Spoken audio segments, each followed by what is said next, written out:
Hi guys, welcome back to our channel. నిన్నటి నుంచి ఒక న్యూస్ అయితే బాగా వైరల్ అవుతుందనే చెప్పాలి.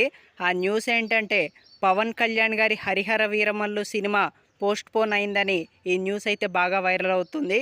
సో ఈ న్యూస్లో నిజమెంత అంటే 100%లో ఒక 90% ఈ న్యూస్ నిజంనే చెప్పాలి. ఎస్, మీరు విన్నది నిజమే. Harihara Veeramallu cinema post phone అయ్యే అవకాశాలే చాలా ఎక్కువగా ఉన్నాయి. ఎందుకంటే పవన్ కళ్యాణ్ గారు అటు డిప్యూటీ సీఎంగా చాలా బిజీగా ఉన్నారనే చెప్పాలి. అండ్ సినిమాలు కూడా మానేసే అవకాశం కూడా కనిపిస్తుంది. అంతకుముందు ఓజీ ఓజీ అన్నారు. సో ఓజీ సినిమా ఉందో లేదో కూడా తెలీదు. అండ్ ఇప్పుడు హరిహర వీరమల్లు సినిమా షూటింగ్ అయితే సగం పూర్తయిపోయింది అన్నారు. మరి ఇప్పుడేమో పోస్ట్ పోన్ అంటున్నారు. సో మరి ఈ సినిమా ఎప్పుడు వచ్చిద్దో తెలియదు. అండ్ పవన్ కళ్యాణ్ గారు పూర్తిగా సినిమాలు మానేసే అవకాశాలు చాలా ఎక్కువగా కనపడుతున్నాయి. అండ్ డేట్లు కూడా ఇవ్వటం కష్టంగా ఉందంట డైరెక్టర్స్కి. సో అదనమాట, అందుకనే Harihara Veeramallu cinema post phone అవుతుంది.